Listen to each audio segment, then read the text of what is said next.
The CCP is covering up COVID again. Taiwan sends military equipment to be repaired in China, and the US has a dangerously close encounter with an aggressive Chinese jet. That and more on this week's China News headlines.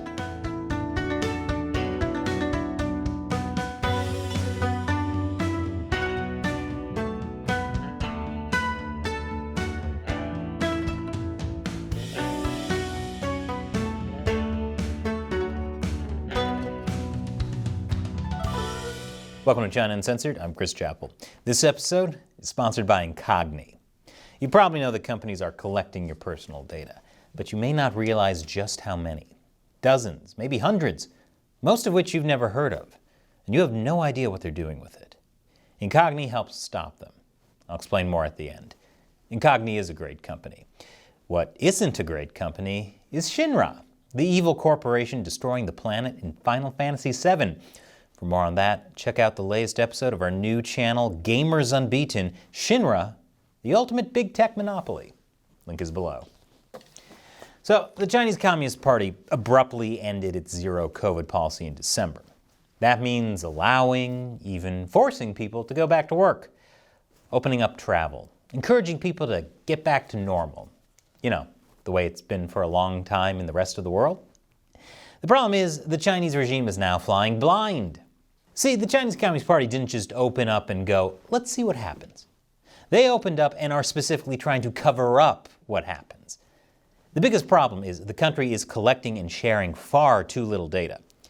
Basically, the Chinese Communist Party wants to show how great they are at handling COVID. So they're trying to keep the official death count low. To do that, China has been counting COVID deaths differently than other countries. Like in China, if someone has COVID, but they also have diabetes, the cause of death will be listed as diabetes, and COVID won't even be mentioned. Most countries, if anything, have counted things the opposite way. If you died from anything while sick from COVID, it was counted as a COVID death. The point is, most people consider China's official COVID death toll laughably low. And this is actually making it hard for Chinese officials to plan for effective care. Like if the death rate is officially low, local authorities can't justify putting more resources into hospitals, which might explain why so many hospitals are absolutely jam-packed, and there are not enough doctors and nurses to help. And that actually leads to more people dying, which then fuels the need for a bigger cover-up. And remember, the cover-up in early 2020 is precisely why China was not able to contain the spread of COVID to just Wuhan. As a result, COVID spread around the world, and we all lost 2 years of our lives. If not to COVID, then at least to the pandemic of endless Zoom meetings. So how bad is COVID in China? We still don't know. The World Health Organization is saying China underreports deaths, but at least there's no new COVID variant. Well, no new variant that the WHO knows of. And it can't know everything because China is underreporting deaths. So, by how much is the Chinese regime undercounting deaths? Leaked notes from Chinese health officials estimate there were a shocking 250 million COVID-19 infections in just the first 20 days of December. That number comes from a closed-door meeting of Chinese officials. The document was leaked on the internet. It has not been verified. What is for sure is that 250 million cases would be a lot more than what's reported in public data. Just 63,000.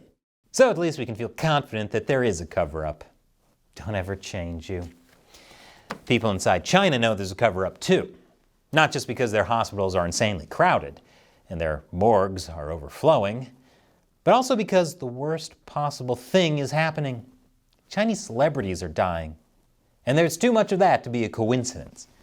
In the past few weeks, a slew of obituaries published by companies, institutes, schools, and families has undermined the official narrative that the outbreak is under control. Plus, the term white lung has been spreading across Chinese social media. White lung refers to the color of lungs on a CT scan. Normally, lungs appear black, but when they look white, it means there's inflammation, which causes excessive fluid to build up. So, what's the solution to white lung? Internet censors swooped in to scrub discussions of the phenomenon. problem solved. In some ways, though, Chinese censors have had to end their crackdown on people complaining about COVID because there's just so much to complain about. Now, Chinese internet users are allowed to complain a little bit, but not about the Chinese Communist Party. It's definitely not the party's fault for covering up COVID in 2020, or locking people in their homes for months under zero COVID, or changing zero COVID suddenly right before winter started because the economy was cratering and COVID was already surging anyway.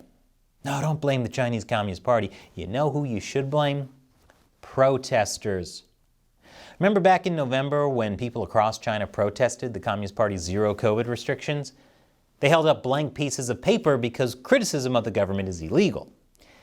Well, they're in trouble now, because China's censorship and propaganda apparatus is moving to shift the blame to them. You know, to people who were wearing masks outdoors. Those who called for changes are facing much of the blame, even as those at the top who ordered the changes have remained relatively shielded from criticism, which is exactly how it's supposed to work in a communist country. But despite there being a big, possibly massive outbreak in China, the Chinese Communist Party is absolutely fine with people leaving China and flying to other countries. I'll have more on that after the break. Welcome back. Despite, and hopefully not because of, the massive COVID outbreak in China, the Chinese Communist Party is encouraging people to travel around the world again. That includes other countries/regions like Taiwan. On New Year's Day, nearly 28% of airplane passengers from mainland China tested positive for COVID. Taiwan asked them to quarantine for at least 5 days. But that's not the point. The point is, why are so many people with COVID traveling out of China? Meanwhile, many Western countries, including the US, France, and Italy, are requiring mainland Chinese visitors to test negative for COVID before getting on the plane. And if you think that's a good idea, you're completely wrong. According to my favorite Chinese state-run media, the Global Times, they explained that COVID checks on Chinese travelers lay bare our Western hypocrisy and extreme bad faith. The article explains how Western countries already declared the pandemic was over, and therefore, forcing Chinese tourists to take a COVID test must be motivated by underlying racism and xenophobia.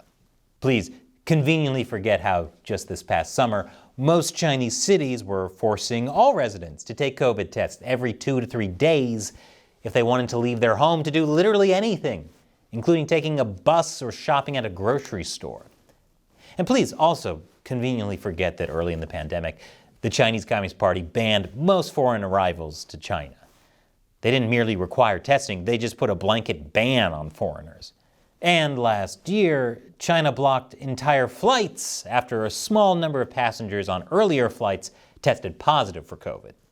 Plus, right now, China still requires a negative COVID test within 48 hours before flying into the country. You know, literally the same exact thing China is complaining about other countries doing. And that's the trick to understanding Chinese state-run media. Everything they accuse other countries of doing are things the Chinese Communist Party does even worse. Speaking of things Chinese state-run media says, U.S. attempts to precipitate trouble in the South China Sea won't succeed. But unfortunately, what might succeed are the CCP's attempts to stir up trouble in the South China Sea. Because a few days before Christmas, a Chinese Navy jet flew within 10 feet of a U.S. Air Force plane over the South China Sea. This is actual footage shot from the U.S. plane. With jets cruising at several hundred miles an hour, you can imagine how incredibly dangerous this is. It's like Top Gun, except a mistake could trigger World War III. A big reason that U.S. jet was patrolling the South China Sea was to signal to China that the U.S. military is prepared to defend Taiwan. Taiwan is also taking its own steps to bolster self-defense.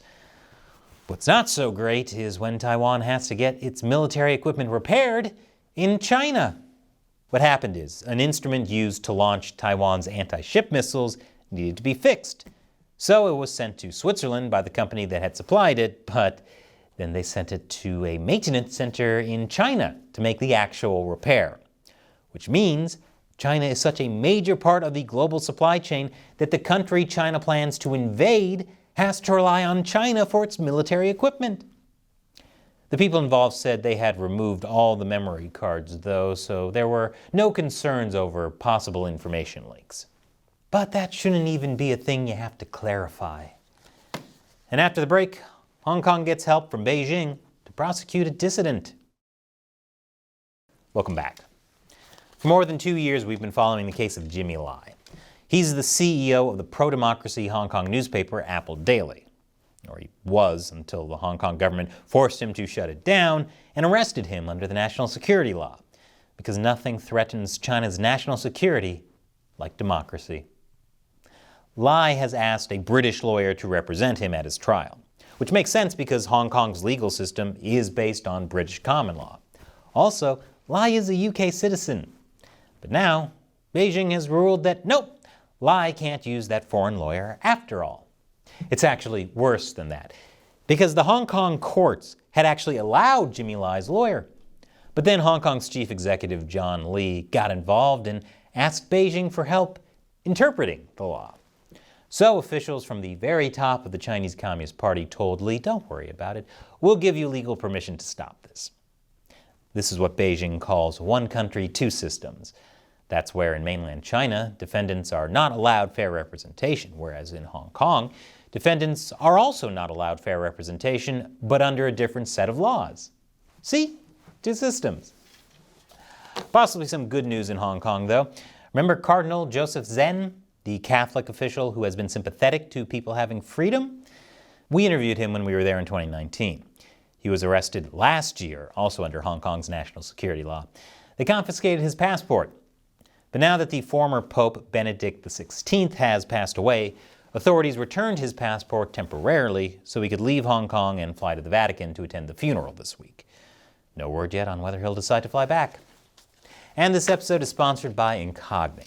Whenever you do anything online, there's a huge number of companies that collect your personal data. Your name, your email, your home address, your credit card info, and lots more. That's why I signed up for Incogni. When I signed up in February 2022, I discovered there were dozens of data brokers that potentially had my private information. And that means companies are buying and selling my personal info. That makes it easier for companies and governments to track me. And even worse, because that data is now out there, it can be hacked. Data breaches have been on the rise over the past year, which means my personal information is at risk now more than ever. Fortunately, Incogni has been forcing these companies to delete my data. As of today, Incogni has already gotten my details removed from 86 of these data brokers, with a lot more in progress. And I didn't actually have to do anything after signing up. Incogni just handles it. So I recommend you get Incogni for yourself. Click the link below or go to incogni.com/uncensored. And the first 100 people to use the code Uncensored will get 20% off. Get your personal data off the market with Incogni. Once again, I'm Chris Chappell. Thanks for watching China Uncensored.